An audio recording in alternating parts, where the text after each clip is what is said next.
Бүгін NASA ең алдыңғы қатарлы лазерлік приборды, мұздықтар, мұз плиталары мен теңіз мұзы өзгерістерін өлшейтін ISAT-2 жерсерігін ұшырмақ. Енді ол туралы 10 қысқа дерекпен танысайық. 10.000. ISAT-2 лазері әр секундта осынша рет іске қосылады. Импульстардың көптігі деректердің көптігін білдіреді. Тез жұмыс істейтін лазер мұз плиталарының жыл бойы қарындаштың жуандығына өзгергенін өлшей алады. 9 жылдық Operation Icebreak миссиясының деректері ISAT-2-ның жаңа деректеріне қосылатын болады. Екі ISAT миссиясы арасында Арктика мен Антарктика үстінде ұшақтар жұмыс істеді. 800 пикосекунд, секундтың миллиардтық бөлігінен де аз.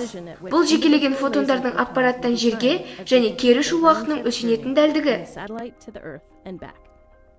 7 км секунд. ISAT-2-ның жылдамдығы. Ол жерді 90 минутта айналып шығады. Орбиталар полюстер үстінде қиылысып, ең көп өзгеріс күтілетін аймақтардан көбірек мәлімет жинайды. ISAT-2 бортынан шыққан әр сәуле 6 лазер сәулесіне бөлінеді. Бұл алғашқы ISAT-тан 6 есе көп. Сәулелердің көптігі көбірек жерді не мұзды қамтып, жер бетінің еңістігін өлшеуге мүмкіндік береді. 532 нанометр. Ашық жасыл лазердің толқын ұзындығы. Осы лазер фотондар шестерікке оралғанда, фильтрлер басқа ұзындықтағы кез келген жарықты өткізбейді. ISAT-2 жылына 4 рет. Әр 91 күн сайын белгілі бағытпен қайта өтіп, мұздардың жыл мезгілдеріндегі, соның ішінде қыстағы өзгерісін көрсетеді.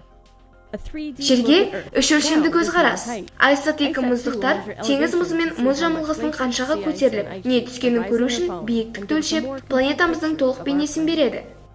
Мұздың екі түрі бар: құрлықтағы және теңіз мұзы. Құрлықтағы мұз жылдар бойы жауған қардан түзілсе, ал теңіз мұзы мұхит суының қатуынан пайда болады. Ол бірнеше жыл не бірақ қыс тұруы мүмкін. Бір ғана, алайда жақсы құрал. NASA Goddard ғарыштық ұшулар орталығында жасалған жетілдірілген топографиялық лазерлік альтиметрлік жүйе немесе Atlas көп ұзамай ғалымдарға планетамыздағы мұздың өзгерістерін барынша дәл өлшеуге мүмкіндік береді.